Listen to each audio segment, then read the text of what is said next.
Thank you for coming to tonight's screening of My Friends, the Comedians.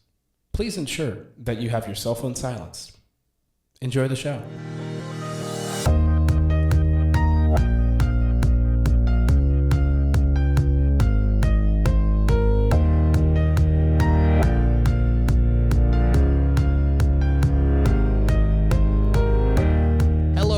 Joke enthusiasts, comedy connoisseurs, and champions of chuckle, welcome back to the show. If you're new here, my name is Jacob Marscola, and this is My Friends, the Comedians, a podcast where I sit down with a friend and discuss the mysterious, delirious, and unserious realm of comedy. Sitting across from me is a friend of mine who just so happens to be a comedian. He's a fellow Ridiculum class of 25.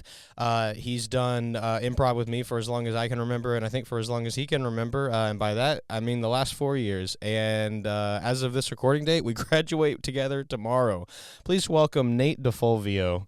Happy to be here. So excited for you to be here. We've made it. We've made it. I can't believe we've made it. It's insane that it's tomorrow. Yeah.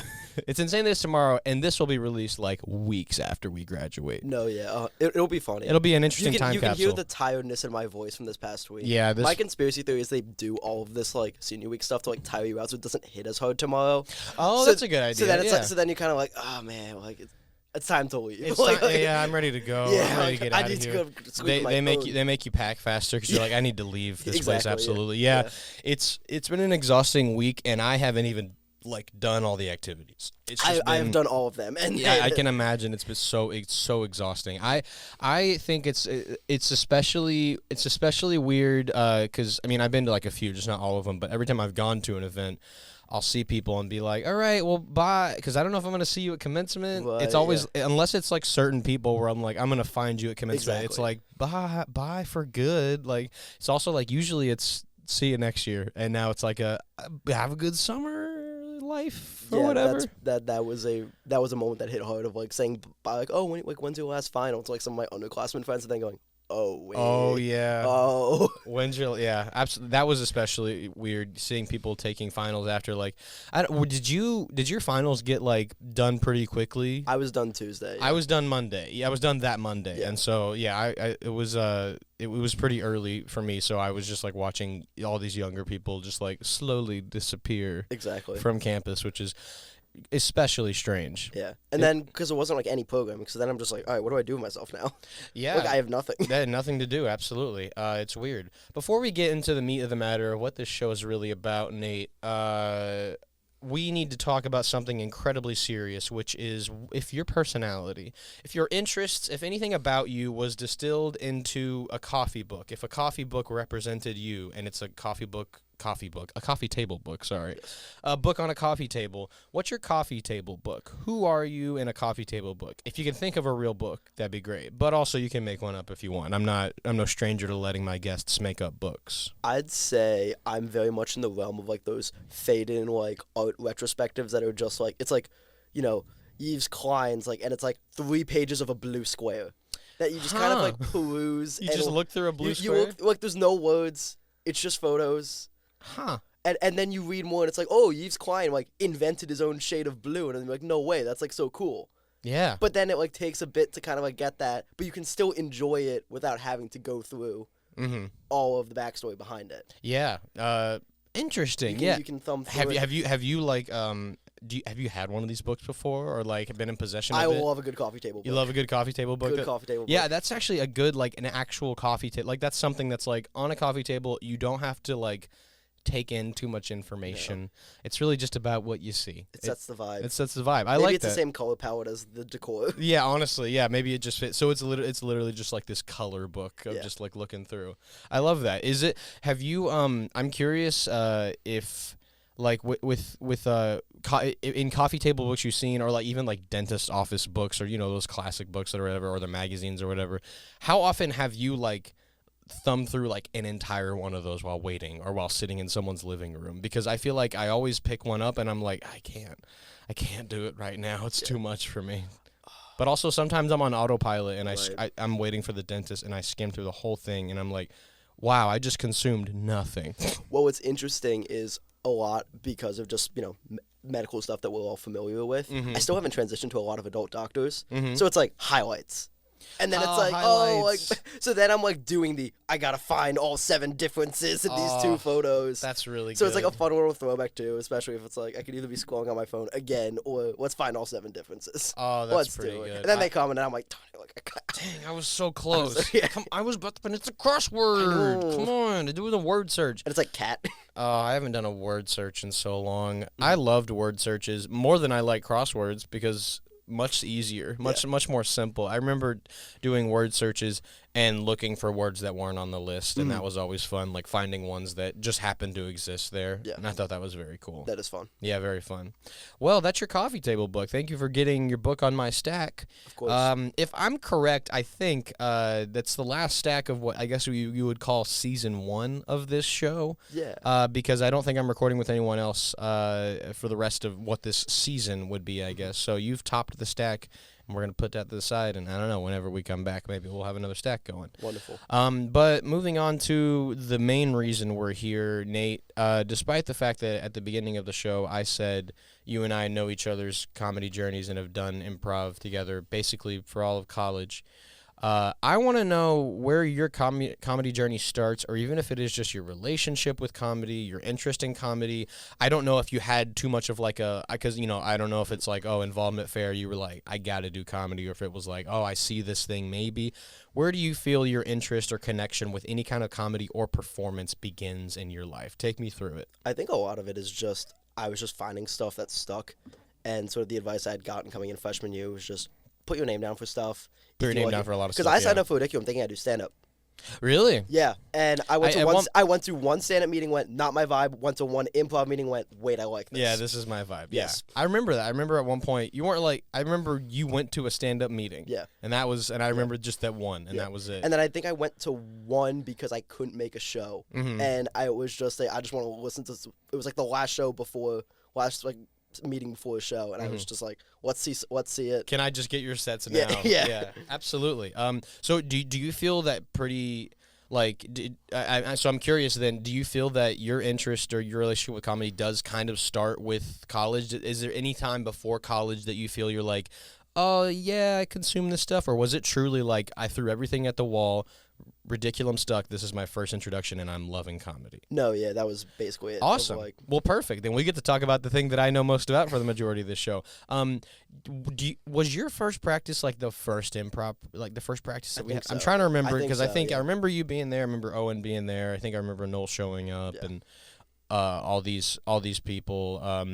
What was your first impression? Because you said that you were like, I'm gonna do stand up. Do you have an idea as to why you were like, I think I'm gonna do stand up? And then do you think why maybe your interest flipped? I think it was just stand up was what I was familiar with, and I had just like never seen improv done before. It is the more familiar form of comedy. And then Improv's kind of the weird cousin that no one knows too much about. And then I started doing improv and being like, wait, I like this vibe. This is much better. Vibe. It's definitely less, at least like, I think even if you're Kevin Keane, who does stand up all the time, I do think maybe it can create, I think he understands that there's a little more work to be put in to write stand up, and so it can create more stress. Yeah. And improv was so like, oh man, walking in and they're just having fun and goofing off, and it's less stressful. It's the reason why I waited like an entire academic year to actually do stand up, because it was much harder to like put myself there. Yeah. But it's its own like different stress too. It is its own. It does bring stress too. And I got a job. I got my job. I mentioned I do improv.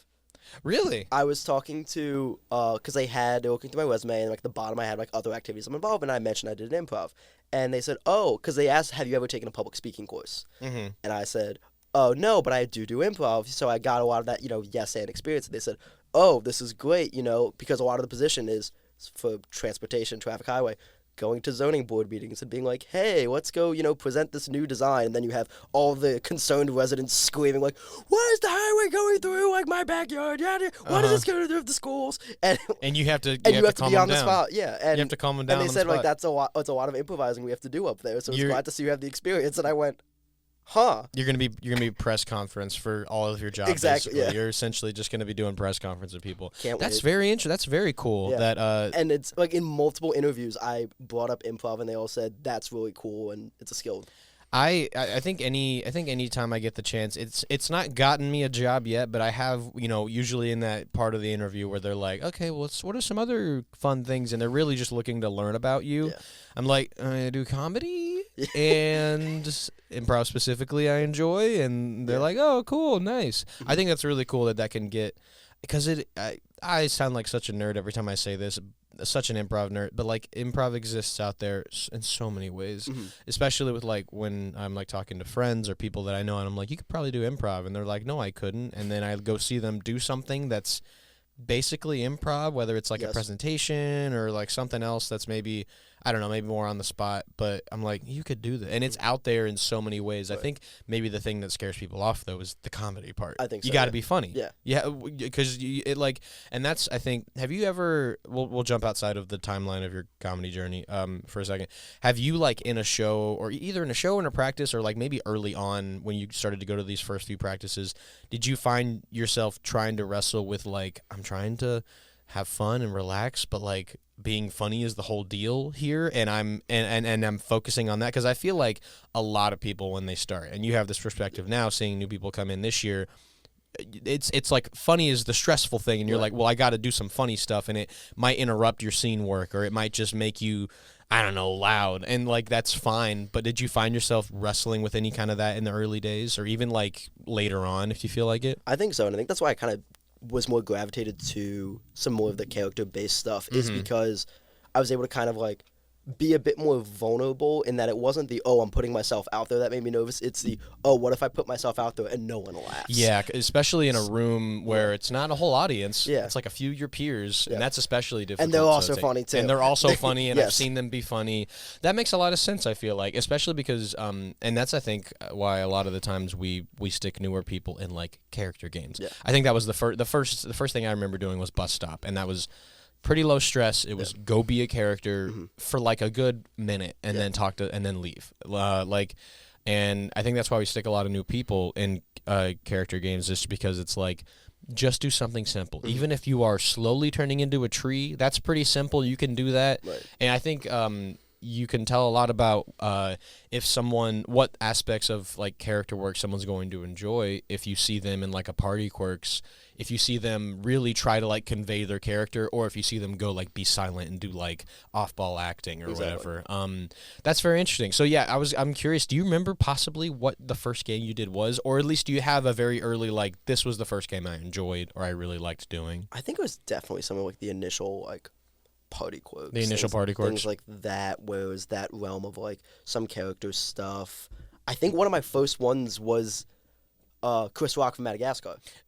I think that was that bus stop. That was pretty early. That was that bus stop. stop. Was that that same? I think I remember it was an early bus stop, and I'm trying to remember if it was the same one, but I do remember this Madagascar bus stop. And that was like one of the first games that I vividly remember being like, okay, I got this. What was that and To Do One Run. To Do, yeah, of course. Yeah, To Do Run Run was, I don't even remember when they introduced that to us. I don't know, but I won. I loved this game. We didn't know about it for so long, and then Nate found out about To Do Run Run, and we were like, oh shit, he's hooked. No, what was so fun about, I don't know, basically in the game, the bus stop is just two characters sit at a bus stop, and then you move on and another character comes in. But you came in as the zebra from Madagascar and then called yourself Chris Rock from Madagascar, and then I think 3 other people came in I the characters. Because I think I just forgot on the spot what Marty's name was. I'm Chris Rock from Madagascar. And I especially, I don't even remember being too big of a part of that bus stop. Yeah. I just remember enjoying that everyone was laughing at that, because I was like, you did the Chris Rock Madagascar joke, and I was like, oh, that's funny, and I saw all these other people laughing, and I'm like, that was like dumb funny. Yeah. But they're laughing, and which was really, because I think maybe, and you and I have now met like other improv troupes who might have a different vibe on like what's funny, what's acceptable in a scene, or like what's our vibe or whatever. And I think an improv troupe can be intimidating, and that's why I was like surprised and pleased when you made this like dumb fucking joke. Yeah. And I think it's just fun to have that bag of like it's dumb references you can dip into. Dumb stuff. Sports, history, art, whatever. It's so fun music. to do that. Yeah. And I feel like we find a good balance with doing it. But we've met other improv troupes, and I get the vibe that maybe some of them might be like, oh, well, we're going to stick to like highbrow comedy, which I think is all right. I just think you don't know what the vibe of the group is going to be like. And so going in the first 2 practices, it's like, oh man, I gotta really make sure I'm doing something clever and funny. And so it was easy and it was disarming to know that like, oh, I can just be Peter Parker, and that's the whole bit, is that my hands are sticky. Or you can say that you're Chris Rock from Madagascar, and that's funny enough. And then it continued. I was like, oh my God, they're building on the bit. Yeah. They're bringing in Ben Stiller from Madagascar. They're bringing in David Schwimmer. Like it was really great to see all of that happen and to get that kind of vibe that they're like, oh, okay, so these people aren't like super incredibly serious and are going to be intimidating. They're really fun. Exactly. So I guess Party Quirks. Party Quirks is a game that I think is just attached to you at this point because you enjoy it so much. You enjoy character stuff so much. I'm curious, and this is kind of zooming out a little bit because we're getting a little ahead of ourselves.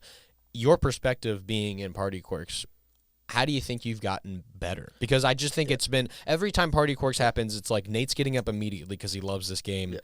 But I have to imagine you've seen yourself improve in that game specifically. I think initially it was very much the game for me was like, oh, let's make sure, like, give the host the easiest time imaginable. Because I remember, I think I went up, hosted, was like, damn, this is hard. And then went back, but then I was like, okay, I have a better recollection of like what clues work well. Yeah. And then I think it was the 4 Justin's Party Quirks we did freshman year. And that was that one could have gone so wrong just because we were doing something stupid and it went well. And because that was the one where I got the hang of the let's bounce around ideas off work well with other characters. It's not just 4 people. Doing that and also in silence. So we did... I forget if I don't remember if I described these games. But Party Quirks, it's 4 characters that the host doesn't know, basically. But the Justin party, Justin was hosting. He was hosting. You were Justin from Wizards of Waverly Place. I was Justin Bieber. Someone Owen was Justin Moore. And then someone was Justin Time. Yes. Yeah, which it was like, it's such a dumb fun bit, but like it ended up such a good one. And there were moments in that I think about to this day. You and I interacted as David Henry, Selena Gomez's co-star, and Justin Bieber, Selena Gomez's ex-boyfriend, and just like interacting for a second. Yeah, I don't know. Like that was definitely. I'm curious. Like, yeah, would you say that that's a specific area of like? I've learned to start doing the behind. I've learned that there's multiple pockets to do stuff instead of just like going to the host and saying, "Hey, I might be magic." Like it's about finding different nuances in the way you can give the host clues. Yeah. Yeah, definitely. Yeah, because then it's also especially when they don't get. I remember the Gregorian chant one we did during a show where I was supposed to be like a Gregorian chanter, and then we probably realized whoever hosted had no idea what that was. And was that you or Owen hosting? I think Owen was hosting. I think Owen was hosting because then someone tapped in his brother Gregor, and then I was brother Ian, and we were just like, you gotta get it here. Gregor Ian. Yeah, no, that's especially what I enjoy too, is because Party Quirks is a game where it's like, oh man, if it's something that they definitely don't know, we have to save each other, and so it's like tapping back in, coming in to help figure out the quirks and stuff. But then that was, I think, also the show that we had the Detective Karl Marx train wreck of. Oh, was that Civil War then? I think it might have been a Civil War. Okay, got it.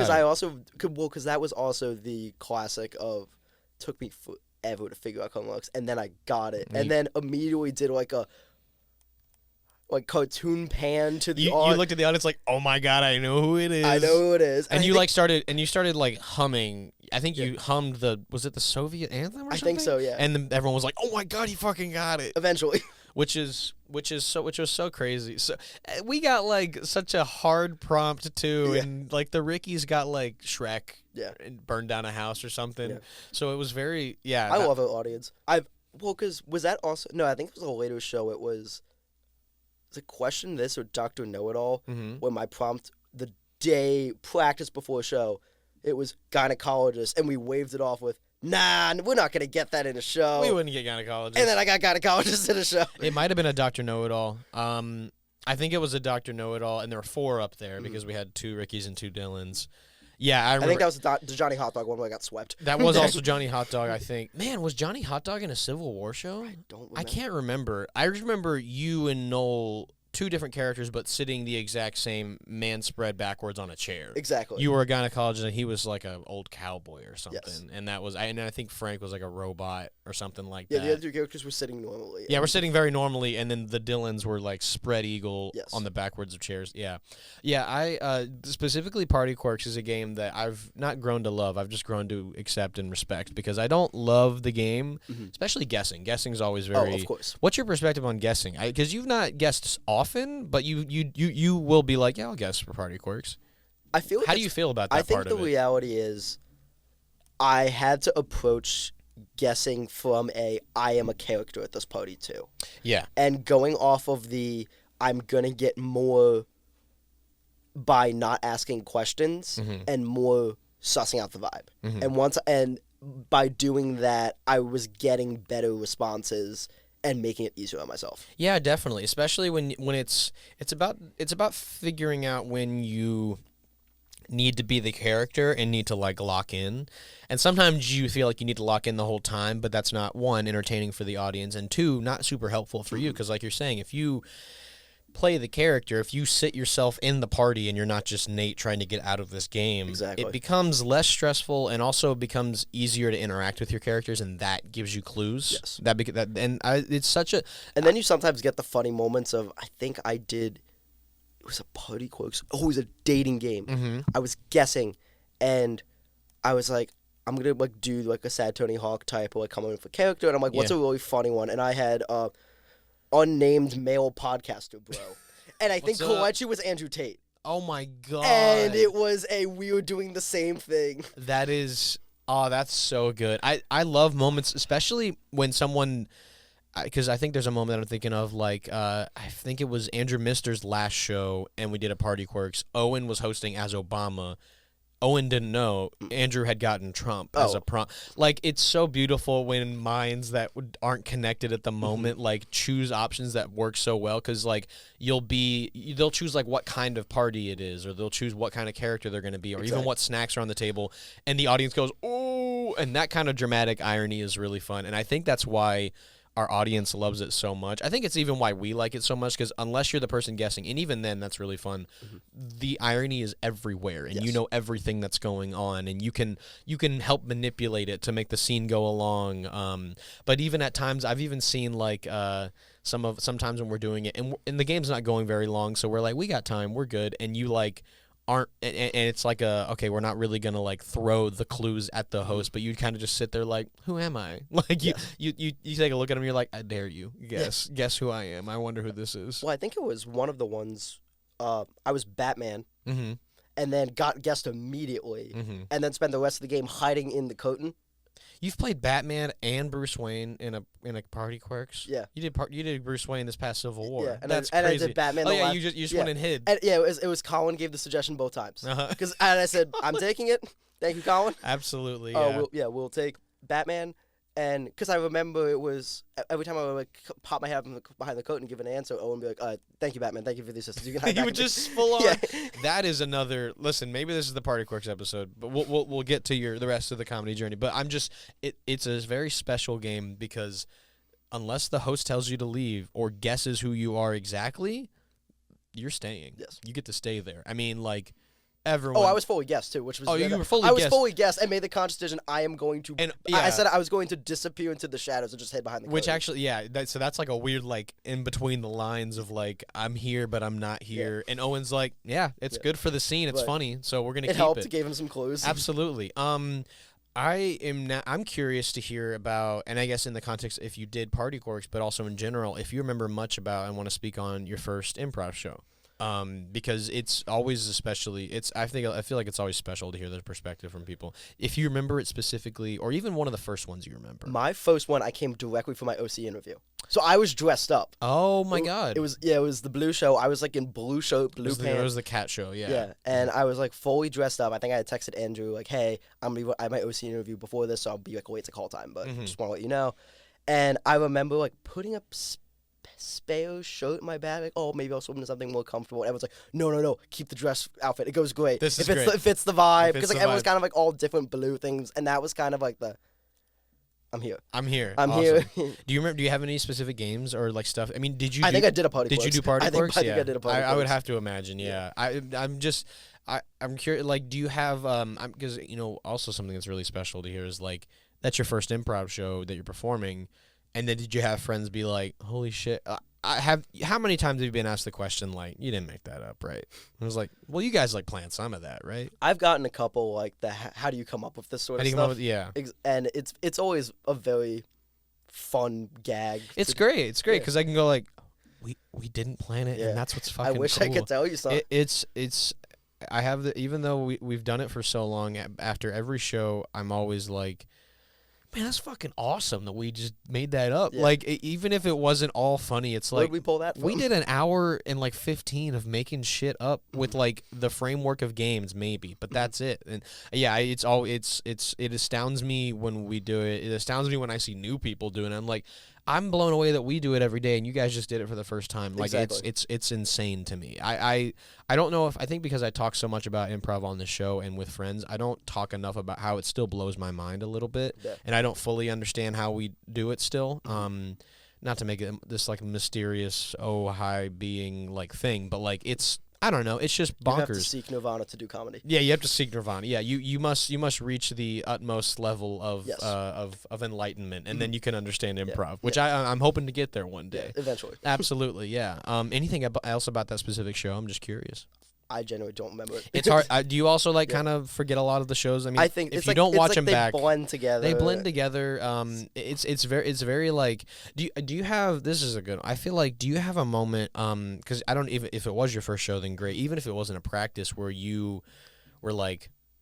And I know you just said like, oh well, I'm in it, but like, do you have a specific like show or practice memory where you're like, I think I can do this. Like I feel pretty confident that I can do this now, or like at the very least.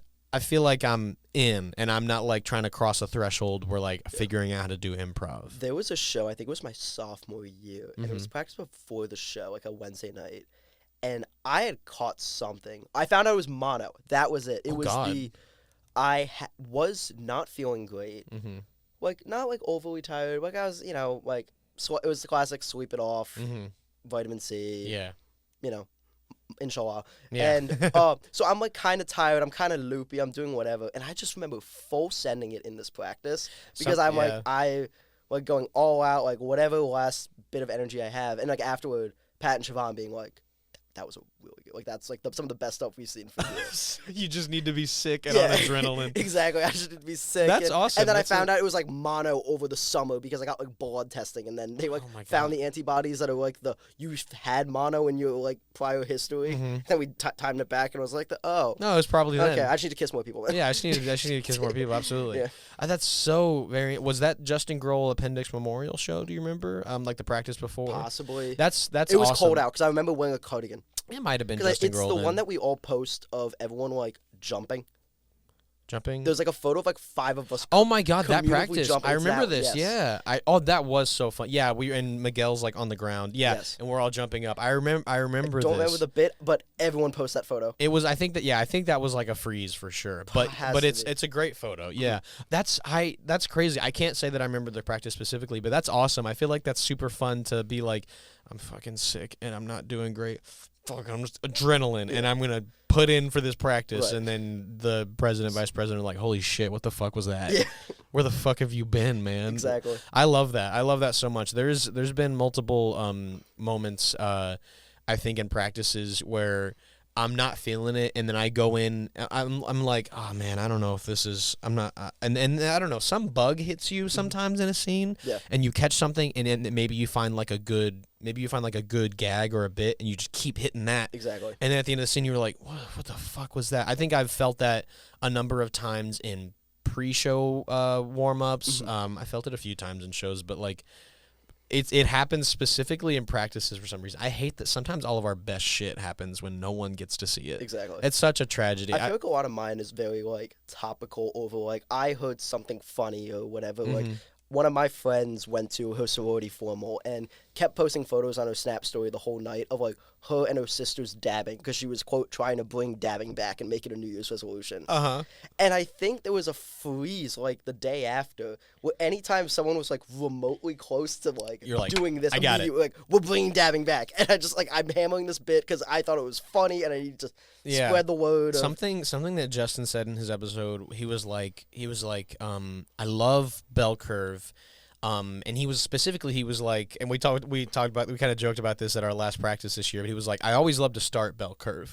And he was like, the reason I really do like enjoy starting it is because I love hearing what people are going to come in for, and he's like, and I know Nate is going to come in with some fucking reference or something that's hyper specific or like incredibly broad, and I get excited to play with whatever bullshit's about to come my way. Exactly. And that's what's especially exciting about that. I do think that happens a lot, and I feel like in the early days, I remember in the early days, like, you would bring, like, specific references, or you would, like, come in with a character that not everyone... You've been really on, like, a Robert Moses kick. I don't know what that's been about, but...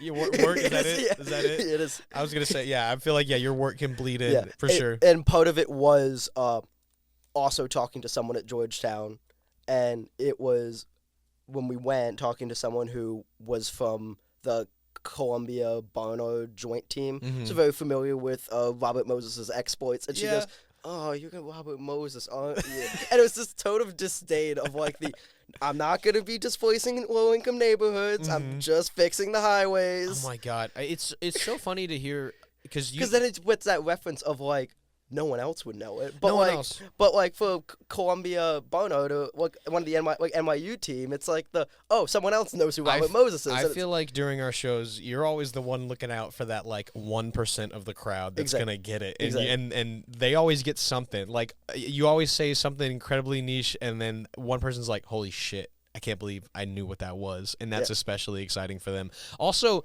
just a side tangent of when you first brought up Robert Moses in a practice, I was in the midst of. Do you know anything about Dimension 20 from Dropout? You know of Dropout. I know of Dropout, and you've heard of maybe Dimension 20, but it's D&D stuff, and I don't know how much D&D content you consume, Zero, if at all. Okay, zero. But they have a campaign early in their series run that's called The Unsleeping City, and it's about New York, and it's like New York if New York was magic. And the main villain of season 1 is Robert Moses, like the undead, like he's like immortal or something, but because he represents so many like bad things. Exactly. And Brennan the DM's like this fucking asshole, this piece of grime, and so like Robert Moses was high on my mind because I was finishing that, and then you brought it up in practice, and I was like, what the fuck? Why is he bringing up Robert? Because all I knew about Robert Moses was character in this D&D show. And then you start reading Robert Moses and you go, "Oh, well, yeah, I mean, they somehow didn't make him worse than he is." Oh yeah, no, they definitely dampened him, which was so crazy. Yeah, he was like all about capitalism and money and shit. Yeah, like so it's. Look, I saw something of like they were trying to build Manhattan Airport by like flattening the west side and like putting it into like the sea.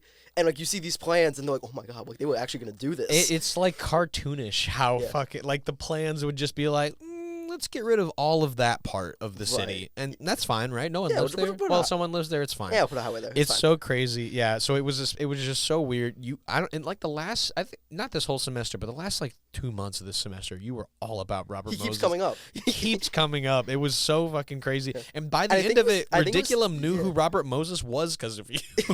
There were a couple things. Jeremy Fragrance was another reference. Jeremy Fragrance lasted a while. Yeah. There's been, I feel... It's like the niche micro celebrities it's the same way that like I feel like that we all know that like Noel will have like a catchphrase every year or something. There's segments of time where like Nate's on a kick with this specific character and he's gonna run with it and it's gonna be in everything we do and we're all gonna learn about this fucking character and eventually it's gonna make us laugh every time he does it because like the first time it's like who the fuck is Robert and then the last time it's like oh my God Robert Moses. Well, when we were prepping for Civil War and we were talking about doing Town Hall, I think it was Owen who goes, I swear to God, if you do one more, if you do one, not even just one more like big business, because I had a kick of like Robert Moses, Elon Musk, Mark Zuckerberg, yeah, and he's like, it's gonna be enough. And I'm like, they're so fun to play. And I think I was Grimace representing all of McDonald's. It's fun to just play that like you really cartoonishly evil businessman. You really gave me something special. We did when we were practicing Town Hall, which is just like fielding questions into the audiences the whole game. When you came in as Elon Musk, I like. Because he's a fucking scumbag. And so, like, you came in and I was like, I love my friend Nate. I love that he's being Elon right now so that I can fucking kill him. And I want to punch Nate in the face. And I want to punch Nate in the... Like, it was... I had this visceral reaction of, like... Of like, I'm laughing that Nate is playing a character that can be, like, made fun of or whatever. But I was also like, holy shit, I think he's doing it too well. I kind of hate him right now. Like, when it's someone you know, yeah. when it's a character that you know and Nate references it, you're like, oh my God. Like, depending on if it's a piece of shit person or not. Yeah. I feel like to do the voice, it's almost like Mickey Mouse trying to do one of the Trapaholics beat tags. Of like, you know, the Trapaholics, we make it. Yeah. And then it's kind of like the Trapaholics. A little bit, yeah. I think especially Mike Myers has really kind of like railroaded that for us and doing it on SNL. He's like, guys, let me teach you how to do it. This is exactly how you pretend to be Elon. There you go. For anyone that's trying to do that, yeah, it's so like in broad terms of like throughout my time knowing you in all of Ridiculum, never fail of like a specific reference. And I feel I think especially what I've noticed, I don't know how it's happened. I remember in the beginning you would like bring out specific stuff and it wouldn't always hit, or like I wouldn't always know who it was or something. But I feel like in the way that specifically that part of your performance has evolved and that you still do it, but it's like you still make that character be a character. Exactly. Whereas before, or at least like in the early days, it felt like, here's the character, I'm going to make a few references, and it wasn't as much as it is now. Like, there wasn't too much put into it. But now, even if you are Robert Moses and no one knows who that is, you're still going to...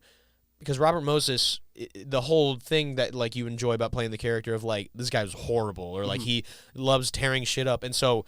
putting jokes into that or making that the character instead of just being like, Robert Moses, he did this. Come on, you guys should know who this is. Right. Like, and that's the kind of thing that you do with like a Lady Gaga, because everyone knows who Lady Gaga is, and you just have to kind of be her. Right. You've now inserted like character traits into these people as you've grown, I think, as a comedian. Yeah. I think the turning point, funnily enough, was an interview from David Guetta. He was talking about his residency at Ibiza, and he was saying he's been playing it differently than he does like a show, because it's like if you go on like tour, if you like going on tour, like he's playing in a festival, it's like, oh my God, David Guetta, I want to see like Titanium or like Sexy, like all of his classics.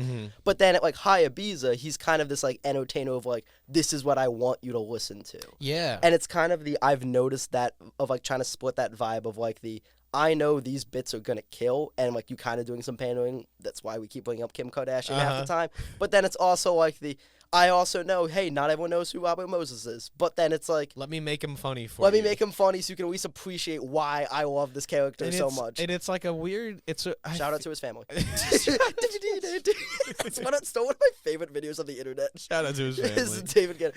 And I was showing Sabrina I was showing crazy. Sabrina that video when she was doing DJ. Yeah, when she was doing DJing, because I had made one of that joke. She goes, "What?" I'm like, "You've never seen the David Guetta shout out to his family video?"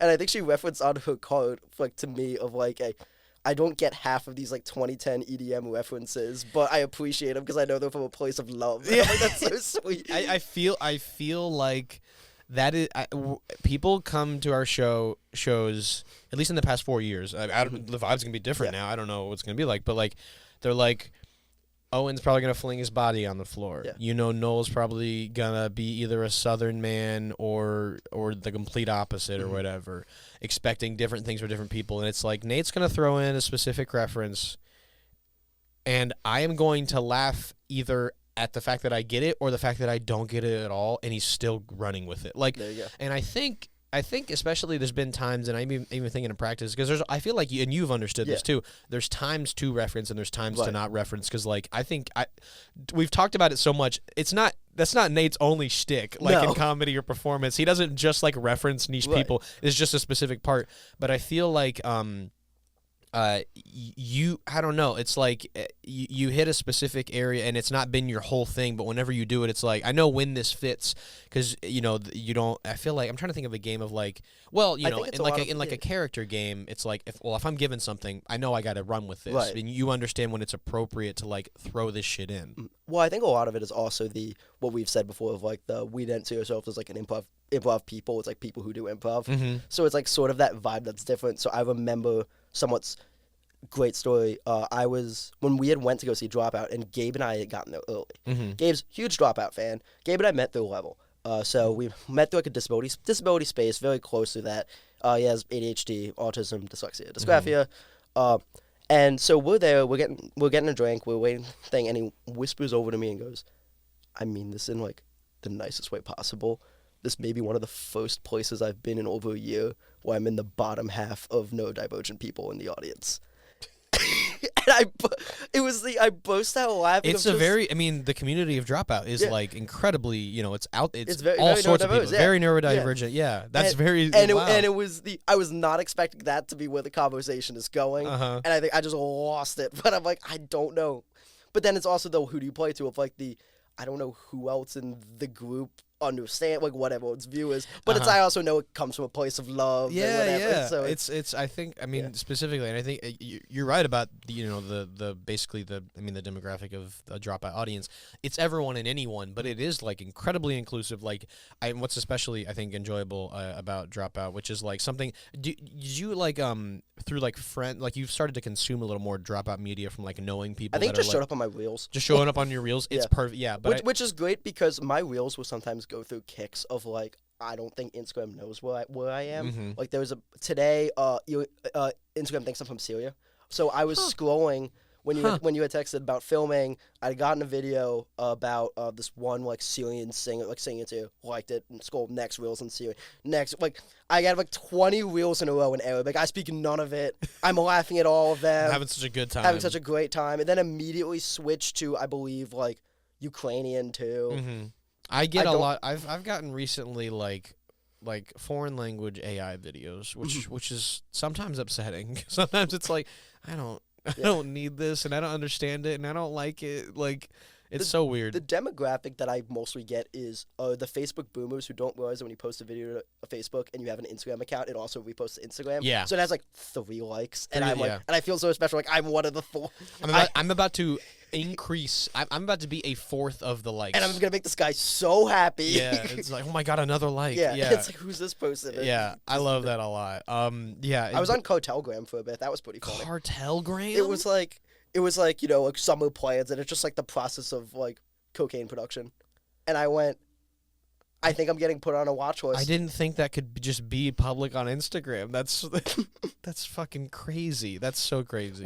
It's also very funny because it's like, especially with the liked by whoever feature, and then like there's a few people. It's like if I see liked by, I know this one's gonna be a banger. Yeah, that's wow. For different reasons. I love the tab of depending on who it is. Yeah, or like had the new blend feature, and then it's like which ones you're suggested for and which ones. Oh like, yeah. So like I had one of my friends. We had started one, and a lot of hers is like as I describe her, she's my version of touching grass to see what normal people are getting on their feeds of like, it's like some of it's more like relationship or like whatever trouble. And then I think the first one I got was, it was like, the AI like invitation reels. It's like, yes. Come to Jack's post.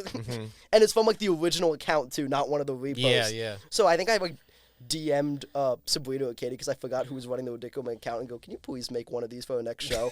Of like, oh my god, of like either like Star Wars or like superimpose all of our faces on just doing the little like wiggling Fortnite dances. Oh my god, yeah.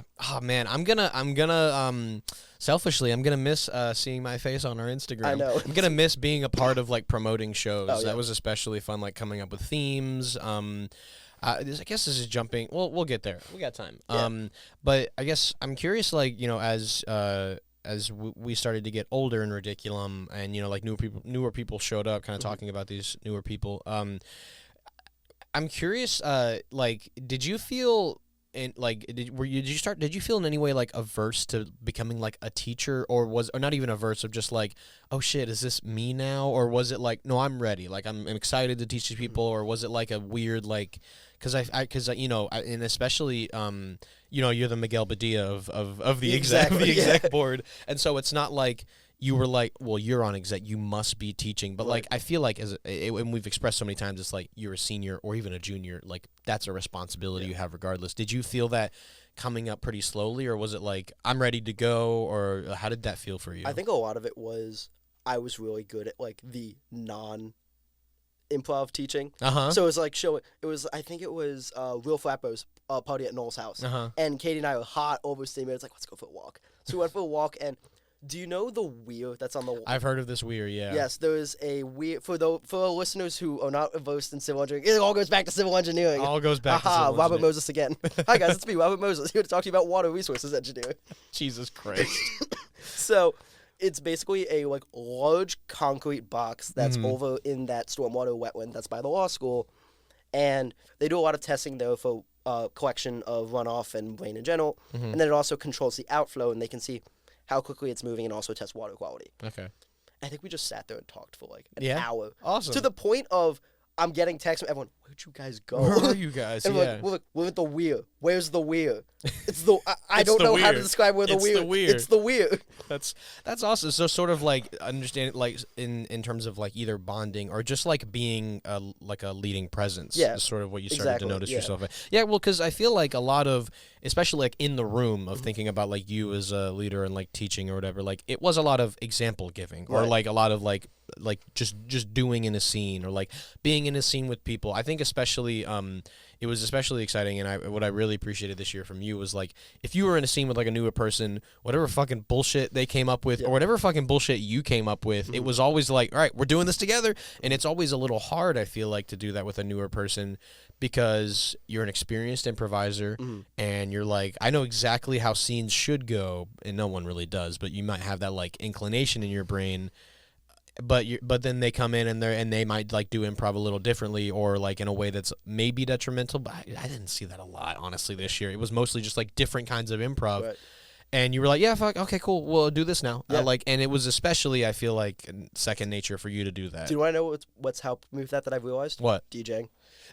Because it's all improv. I was wondering. Of a lot, like I was gonna ask you a DJ question. Sometimes it gets pre-planned. Sometimes it's whatever. Sometimes someone's like, hey, can you do this? Yeah, can you request this? And then it's like, sure, you had Katie and I mashing together Love Game and Not Like Us. And somehow didn't work. And it was when you had left our apartment on Friday, I woke up, see my laptop still open, and I was trying to put together, do you know the song Magic Johnson by Ian? Yeah. With Womanizer. Oh my And what happened was, I was texting Trisha this. Trisha told me that you like tried to do something and it was so bad. Because Botchwood had given it back to me. And I tried to do something. It was horrible. And I forced myself to go to bed. I'm like, I'm done. You were disappointed. So then we woke up the next morning like, what was I trying to do? Because it was only going through my headphones. And we're listening to it this is bad, but we see the vision. And then we spent like no more than a minute trying to make it work, and we got it to work, and we're like, we understand the vision we were going for. We figured it out. We just needed a few minutes of clarity of we needed to be sober. Yes, like, exactly. Essentially, that's what it was. Yeah. Oh man, I love that there's a connection of that of like, you know, you don't know what's going to happen, especially even if you know the songs really well, even if you know the games really well, stuff can still be a little different. Or you get the guys like, I don't know if you've followed Nick Cho on Instagram. Who's Nick Cho? No. He's a DJ, and his thing was like just unhinged mashups of like two songs that should not work together. So like I think the one that caught me was he did I Don't Like by Chief Keef over Let the Bodies Hit the Floor, over the instrumental of that, which you would think doesn't work, and then you listen to it and go, I see the vision. Somehow it works. So like he posted like a concert video, and the first slide is him mixing Family Ties by Kendrick and Baby Keem over Smells Like Teen Spirit. Wow, and that's especially a fun one, I feel like. That's very interesting. I love that. Yeah, and there's like an inherent humor of that. Like, this is not what I was expecting to hear, but like you set the vibe and you got music that is like not even intentionally bad, but it's like it makes you like kind of like lean back a little, like this shouldn't work. What the fuck's going on? Like that is especially enjoyable to me. I love it. On the Uber to it was either the Prom or Cavs, maybe. It was to the Prom. A couple of my friends texted me because I was meeting them there, and the Uber driver that they had was only playing. The artist is Circus Psycho, and it's like it's like haunting clown music, but with like aggressive rap over it. Oh my god. And this is all the driver was playing, and what was happening was apparently they couldn't keep a straight face because of how insane the lyrics were. The driver? No, Oh. my friends. But then, like, the driver was getting self-conscious and being like, "Oh, you can like change this." Like, Oh, that no, like, no, sucks. it's fine. You, can You keep it." should. Feel like if it's possible for me to, you should send me whatever the song it was. If I can find it, I'll play a little bit here. Yes, I will. But I have the song is called "Diggy Graves." Diggy Graves. Mm-hmm. I love that. I love that there's a connection for you from like, especially in the context of understanding the unpredictability, not of only improv, but of improv with new improvisers. Exactly. Because that's something I feel like you don't really get the respect for until you are older in the club, or even just like an experienced improviser doing improv with someone else that maybe not even is less experienced, but just does it differently than you. Right. I feel like whether at the workshop at Georgetown that we did this year, there are multiple instances in which like the teacher would pull people Yes, of from course. different clubs, and you get to experience what it's like to do. And you would assume, oh well, we're all improvisers, we all do the same thing, and yeah, we do, but the vibe is still different, and you're not familiar with these people. And you don't know the references because I remember pulling out the Flight Reacts LeBron tongue thing. Yeah. And the person I was with like laughed it off, probably wondering who's this freak I got. What's randomly going paired on? with. Yeah. And like I think it was Duke. All started dying laughing 'Cause they knew it. All the guys had that like basketball like Twitter reference of. I feel like it's super exciting, and I think it's a super special thing about what we do. The fact that we all do the same thing, which is improv comedy, but we're so fucking different. And also depending on the game, we all do very similar games. Like we basically we saw at Collegiate this year, someone did like a version of Bell Curve, and we thought we were the only ones, and we still do it a little differently, but like Better.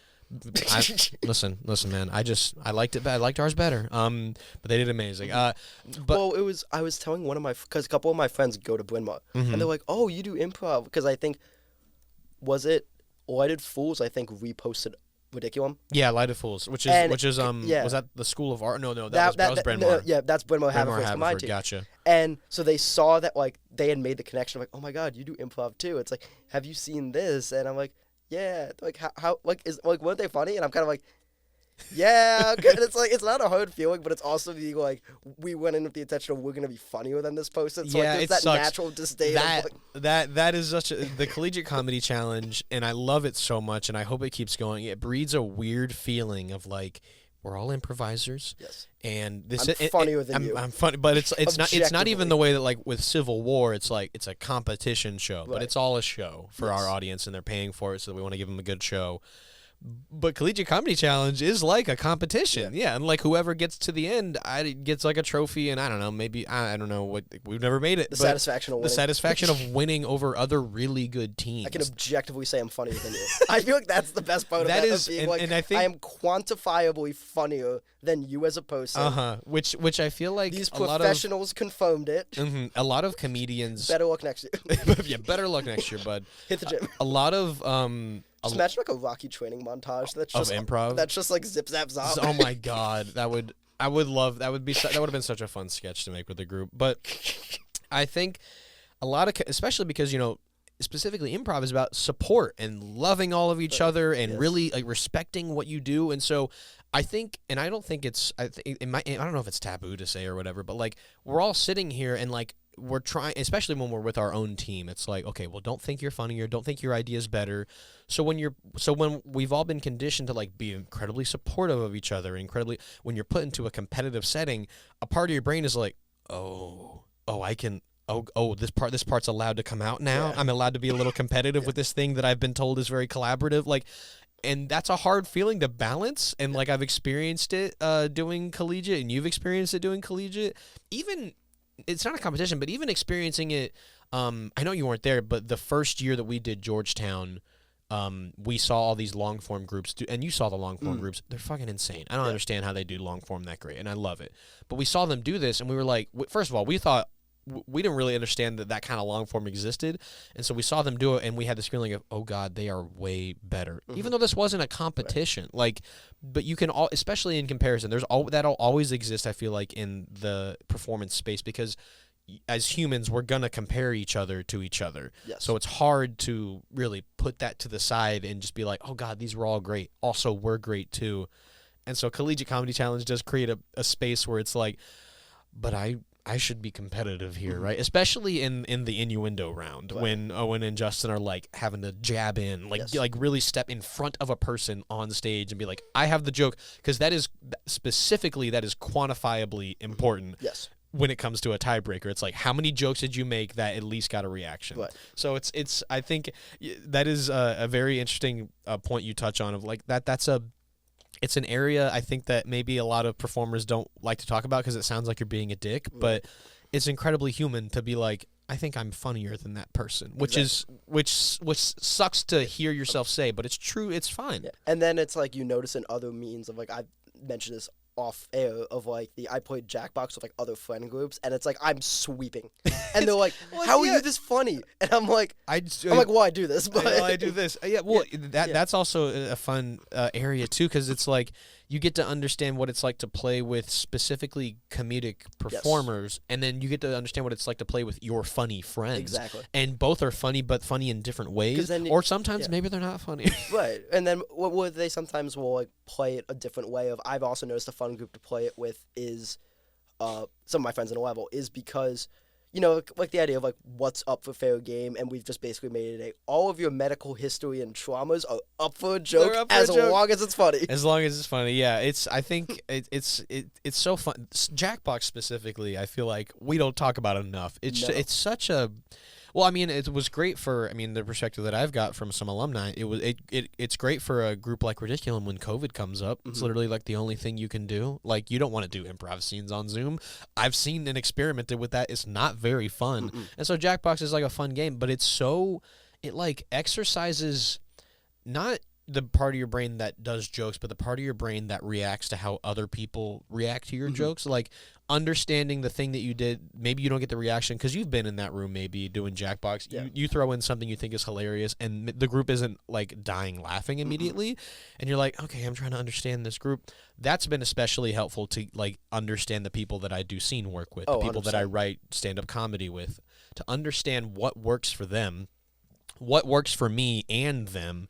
And that, I feel like it's a fun, silly little game, but it's actually a really great tool, I think, for teams to understand each other, to understand what people laugh at. And also, like, what your style of humor is. Yeah, that too, because I feel like it's especially fun when you play Jackbox with these people long enough, and then Quiplash comes up, and it's like, guys, we know that's Noel, and we know that's Nate, right? Like, and so that's when it becomes something, and then you reach you sort of transcend a level of, because I feel like in Quiplash, especially when I'm playing with friends, I try not to make it apparent that my joke has come up. Yes. When I'm with Ridiculum people, it's a little harder to hide. Because you know each other. You understand each other, but then it becomes, well, we don't care if we know that's Justin and Jacob. Let's objectively decide which one do I think is better, and it doesn't become a popularity contest anymore. And it's so fun when you get to that point with a group. I also like for Jackbox, especially for Champed Up, when you've ascended to a point of you have hit on one joke and everyone has to do variations of it. And you can just keep bringing it back. I was playing with a couple of my guy friends in civil engineering, and it may be my favorite game because someone drew the JD Vance meme, swept, pulled it back again, and we went, okay, so the only way to win is JD Vance. Yeah. So then it became just everyone drawing different versions of JD Vance. Because nothing else would compete with it. It was just who had a funnier JD Vance. And it was Champed Up is specifically Champed Up. I love so much because of that. Because if you can find something, especially if you're close with these people, and they're like, we all agree we're gonna stick to the one funny thing, right? And then it gets super specific, and especially because it's drawing, and you can just draw something stupid and funny, whether it's obscene or not. One of my favorites from one of my friends that kept winning was White Boy Who Says Inshallah a Little Too Much. It was just like a normal stick figure, and he had like a traditional like headscarf on. Yeah. Oh my God. Yeah. Oh man, that's so good. No, I exactly what you're talking about. I understand. Like, and it's happened at like post-show parties. It's happened at like chill practices after shows where someone will latch onto something and it will either work or it won't. Yep. And that's all. And it's all. I feel like every part of it is helpful, because if you latch onto something and you start to understand what level of because I feel like in scenes, especially when you find a good like game of a scene, or you find like a joke that you can hit on, a beat that you can keep doing, or like a good button at the end, you understand your group, and if your group is going to back you up on continually doing something stupid, because they can help you understand, like, this is where it gets too old, but we're in this area of, like, it's still funny. And specifically Champed Up can be really helpful with that, I feel like, because you can keep hitting this joke, but eventually it'll get old, or it won't ever, and that's when you get that feeling of, this group is going to support me no matter what I do, which is awesome. Then you start making variations off the joke. Variations of the joke, yes. yeah, and that's, like, it seems like I'm connecting a fun, stupid little game to the complexity of an improv scene, but, I mean, I am. Like, I think it fits. It's c'est la vie, absolutely, because, like, because if a certain, like, joke or a button isn't hitting so much, you might, like, ignore it for a little bit, and then it comes back as a callback, or you do something like an offshoot of it, and people love that. I think the science of an audience taking in something that performers do, whether it's stand-up or improv, is incredibly fascinating to me, because, like, it's not that the audience is, like, it's just that the audience is in the show and you're, like, behind the show, and so you're like, in your brain you're like, I'm gonna plan to say this later, and they're gonna forget it in the next 5 seconds, and I think it's amazing, and I love that there's this, like, not disconnect, but it's like your role is to laugh and really give me that support, and I'm gonna give you the stuff that's gonna make you do that. Exactly. And I love that so much. It's so fun. I'm curious, and we're wrapping up here, but I'm curious about, especially like this last year, or even if you want to just talk about Civil War maybe, but I wanted to specifically just quickly talk about Backtrack, because Backtrack, our senior show, which I've mentioned a few times on the show already, where we did improv in reverse chronological order in a sort of short form, like rapid fire style, was incredibly fun. Oh yeah. And I was so surprised. I wasn't, like, I had faith in us. I know us as improvisers and performers, but I was just surprised that we caught onto the form so quickly and enjoyed it so much. I thought maybe it was maybe going to seem confusing, especially because I came to floor review and was like, let's do this. And you were kind of like, oh, cool. Okay, let's do it. But we all latched onto it so well. I had so much fun. Do you have any, like, specific moment that you remember enjoying in that show? I mean, it was I loved it so much. I think for me, it was, I had, the first time we had seen it was St. Joe's had done something really similar. St. Joe's did something really similar, yeah. Especially because I know when I got to St. Joe's High School. St. Joe's is a lot of history buffs. Mm-hmm. And they had kind of taken a more, like, history bent of, like, we're going back in time. Yes, but they very much reference the fact that they're back in time, yeah. Right, and I think we kind of play it more of a... It's referencing the last scene. Time is a construct. Yeah. And we can kind of play with it however. You could assume this would happen in the past. Because I remember trying to clap in with, I have a bit, and I'm like, shoot, where are we in time? Who's the president? And if there's a bit, you and Owen are up there, and Justin caught on to the fact that I'm counting on my fingers, because I'm going back, I'm like, trying to decide. Kennedy, Cleveland, no, not Cleveland, fuck, it was before Kennedy. It was before Kennedy. Was that Eisenhower? Maybe. I'm like doing the math, and I'm thinking, like, I think what Warren G. Harding, maybe. I'm not sure. I'm going to say Warren G. Harding. 1928. There we go. We have a year now. We're here now. Figure it out. So the first I remember I work at Comedy Sports, and I remember seeing a show, basically the show that inspired me to tell you guys we should do this. And they did something. It was basically that form. It was called Be Kind Rewind.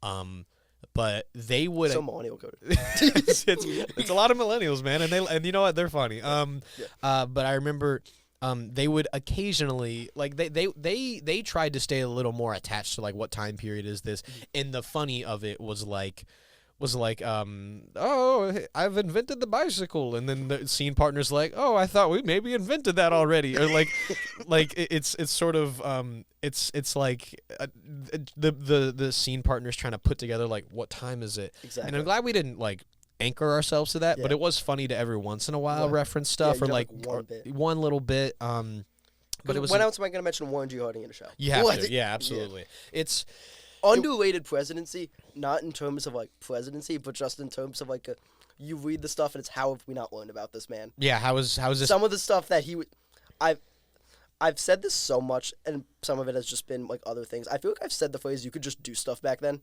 This is, like, so much. You could just do whatever. You could just be doing stuff. Listen, Robert Moses was going crazy, man. He was doing whatever he wanted, man. Exactly. And they almost did everything he wanted. They almost did, yeah. They almost did, yeah. Because you could just do stuff back then. You could just do stuff. Yeah. It was such a fun show though. It was great. I mean, I don't think I'm ever going to and never have ever been asked to do an encore in a show, which was fucking crazy. Well, the funniest part about that was I remember checking my phone after because my friends who were in the front row, one of them we were having a surprise party for afterward. And I remember checking my phone and it's everyone, because I kind of gave them a timeline of when we're finishing up. And everyone's going, "Oh, you guys," because one of them had my location. They're like, "You guys were still there?" And I'm like, "We got an encore. I've never had an encore before." I'm so excited. They're like, "We're just standing around waiting for this man to come into his apartment." Yeah, it was crazy, and like somehow still a pretty tight show, pretty like good length show. It's the most exciting I've ever felt, specifically just because I wasn't expecting much, or I wasn't expecting the reaction. It was something incredibly experimental. We made it free because our audience didn't know what they were coming into, and so it's like, listen, it's gonna be free, and you can enjoy it if you want. It's fine if you don't. But it was just a nice, pleasant surprise. Should have tipped on the way out. Yeah, if you really liked what we did, you know what? If you want an encore, pay now. Yeah, there you go. Everyone leave, but you pay for the encore. Use Venmo QR code, putting it on the screen. Pay for the. There you go. Yeah, I think. Yeah, it was so fun. For the encore, pay. And I loved it as like I mean, it wasn't our last show, but I loved it as a last hurrah with us seniors because we've been doing this basically together for all 4 years, and we ended on something that was batshit insane. Yeah. Something that's like super hard to wrap your head around. I feel like. Yeah. And then you find that like now you get to know people, and then it's like you know each other's quirks, and then you can do Niwo. Oh, I can do Niwo to see that it's just Niwo. That is just anti-Owen, and I'm like, all right. And you can do it. Because I feel that if you had tried to pull Niwo back when like in our first year, Owen, who was not close enough to you, would have just been like, "Oh, that's weird." Yeah. That's kind of weird, but like poking jabs at each other, like testing each other, like on stage. I'm gonna go out to a bar to celebrate because that's what I do. Because that's what I do, and I'm Niwo. I think I think you get. Because I think I texted Owen on his actual birthday. What are you actually doing? instead of going out. Yeah, no, it's. He's like, I'm getting dinner with Rachel. I'm like, nice. Yeah, it's awesome. Yeah, I think getting comfortable with each other, especially the five of us, it's been incredibly awesome to like understand each other too, because I feel that we're all so fucking different. Like I think specifically the comedy we pull from, and this is, maybe you could say this about every senior class or whatever, but it's my senior class, so I'm gonna say it. We are incredibly different, all five of us, like in terms of what we choose. We've talked about like you're incredibly specific with characters. Like Noel will be big in everything that he's doing. Like he's just a big out there performer. Like we're all so very different, I feel, and yet it works, and it's so great. And I think it works because of that, obviously. Yeah. But yeah, Backtrack was so fun. Differences make us stronger. We make us stronger. Yay! Teamwork makes the dream work. It makes the dream work. And we didn't talk too much about it, but Civil War was fucking awesome, and I loved it. Yeah. And the Dylans won, and good job. Huge win. And now it's all tied up. Huge win. That was a great orange eating at the end. Yeah, it was. Because I forgot we were doing the Velcro, so I started like eating like because the orange got thrown back at me, and I went over to Emmett, and I'm like, it's time to taste victory, and I just took a bite into the orange. We've won. And then went, shoot, there's one more game. We have one more thing to do. Putting it down. I'm like trying not to get it because I wanted some more of the orange because I was like, I was also like so dehydrated too from like, earlier in the day. That I was like, I need this vitamin C right now. It's keeping me through. Yeah. And then like now my hand is sticky because I'm trying to peel this orange. So like I think one of the scenes I'm like around Justin's back, and I think I whispered like, I'm sorry. I apologize. This show is gonna smell like citrus. It's gonna smell all like citrus. Yeah. You know what smells like? Smells like orange victory. Exactly. Yeah. And you know I think it was well deserved for the Dylans. Nate, that's about all the time we have left. I could talk for another hour. Yeah. That's how I feel after every one of these. But thank you for being my last guest of season 1. Of course. It was so fun. Ending with a bang. We're blowing up the studio. I'm burning all bridges. Yes. We're putting a highway through this. Yeah. Can we put a highway, let's put an intersection through this? One more lane. We can flatten Villanova, right? Yeah. Yeah, we took Cabrini, but we don't understand that we're going to be Cabrini one day. Exactly. Robert Moses is going to sweep in and take us. Yeah. He's going to flatten everything. So Avenue's getting the other lane it needs. Yeah, you know what? If you can get me that other lane at some point, that'd be great. You know what? Just one more lane. Come on. We're going to fix it. We're going to fix Mike so oh my God. Traffic. Yeah, thank you so much for coming on to the show, Nate. I want to thank Nate, our guest, for coming on to the show officially. And I'd also like to thank Andrew Mister for the use of this podcast theme song, Cruisin'. And my name is Jacob Marscola, reminding you to laugh, especially when it's funny.